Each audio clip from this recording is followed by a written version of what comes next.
Good morning, boys and girls. This is Chapter 5 of Beowulf. It's called Nine Sea Monsters. I'm going to talk you through, so keep up with me as I read along. I'm going to point out a few things to you as we go through here. Okay. Hrothgar's hair, once red as fire, had turned white with worry about Grendel. His heart was sickened by slaughter.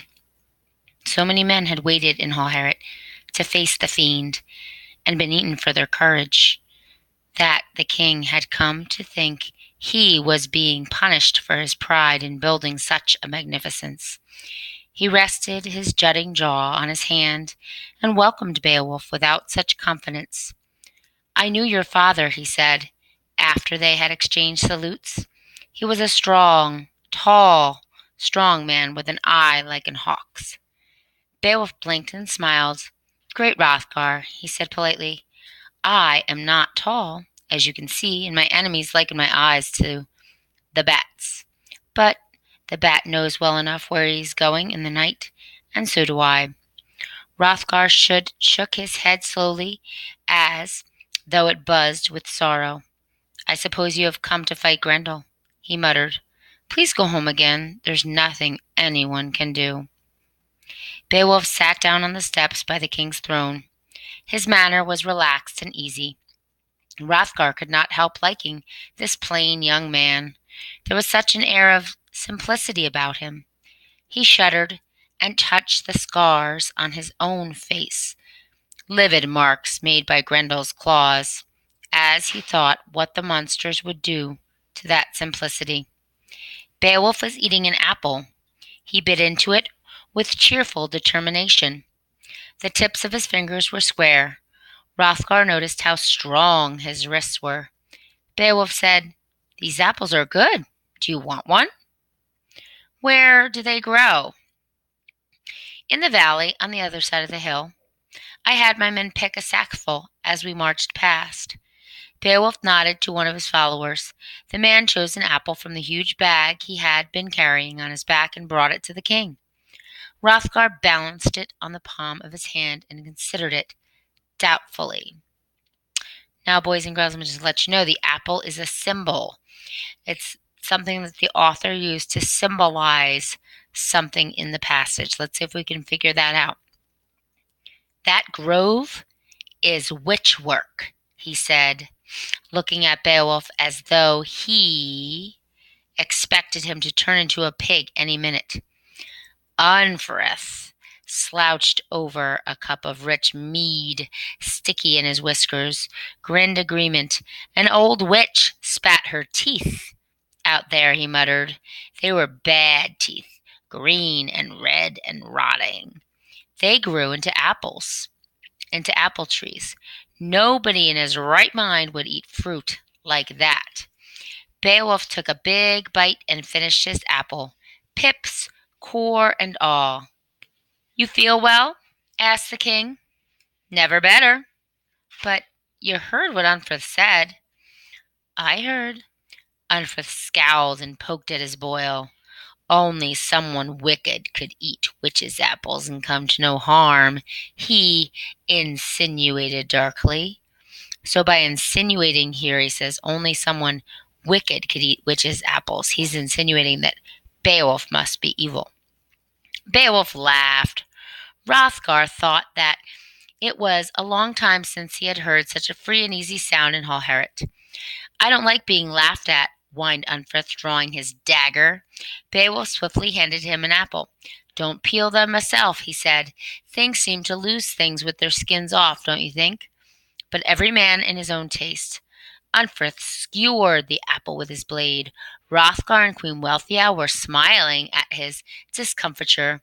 Some of the Geats guffawed, delighted by their leader's quick wit. The Danes laughed too. Unferth was unpopular, and they liked the way his mild-tempered stranger had put him in his place.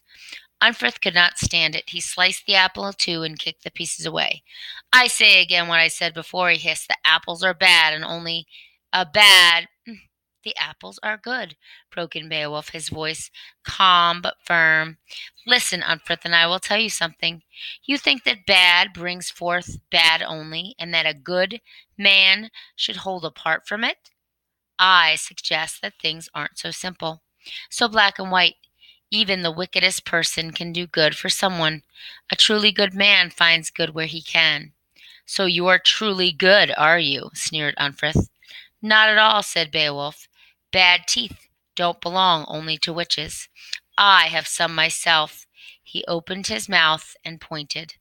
So he's making connections to the apple and to the wicked witch and to Beowulf and to the fact that he also has a toothache.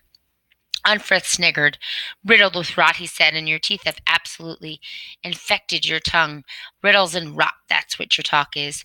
Queen Wealhtheow leaned forward. Her fair hair trembled with gold in the sunlight and streamed through the hall with a high window. "I don't think the stranger talks in riddles," she said. "What he says and does makes perfect sense to me." "Explain," said the king patiently, still rolling the apple in his hands. "Well, here goes. Queen Wealhtheow is going to help us understand. She's going to explain it to you guys." "Well," said Queen Wealhtheow, "I think the Beowulf is trying to show us that in order to overcome evil, we have to admit a little bit of it in ourselves. He can eat the witch's apple and come to no harm because he has sufficient strength of character to find the good in it." "Strength?" scoffed Unferth. "Bat's eyes and rat's teeth." "Quite so," said Wealhtheow. "He admits to his weaknesses, and in the admitting they become strengths. This is no usual kind of hero." Hrothgar nodded thoughtfully. "I'm inclined to agree with you, my love, although reasoning things out isn't my best point, and I can't pretend to have understood all this apple business as readily as you have." "Never mind understanding," the queen said, her blue eyes patient. "Just eat your own apple. I'm sure it's very tasty." Hrothgar crossed himself and took a bite. Everyone watched him expectantly. He took another bite. He chewed. He swallowed. He could not help thinking of the witch, but neither could he help admitting that the apples was delicious. "It's fine and ripe," he said at last, smacking his lips. "Neither too sour nor too sweet." Beowulf beamed. He said, "What now about Grendel?" "Wait a bit," snapped Unferth. "What about Breca?" "Breca?" said Hrothgar. "Who's Breca?" Unferth's thin lips were wry and ugly in malice. "Breca," he said slowly, savoring each nasty word, "was the name of a friend of our fine hero here. I just remember a little story while you and the queen were busy heaping incomprehensible praises on him. Not a pretty story, is it, Beowulf? You tried to drown your friend because he was a better swimmer than you." After Unferth's outburst, some of the Geats wanted to throttle him. They were so furious at this insult to their leader. But Beowulf walked among them coolly, advising restraint. Hrothgar shifted about uneasily on his throne, glaring at Unferth, wanting to apologize to Beowulf for his henchman's uncouth behavior. But Queen Wealhtheow caught at his sleeve and whispered to him to wait to see what Beowulf had to say. "It's a kind of test," she murmured behind her hand. "So far everything has gone the stranger's way. Let's watch how he deals with this." Beowulf came and stood before them. His face was pale. His eyes had a faraway look. He spoke with a straightforward seriousness that made one fall silent.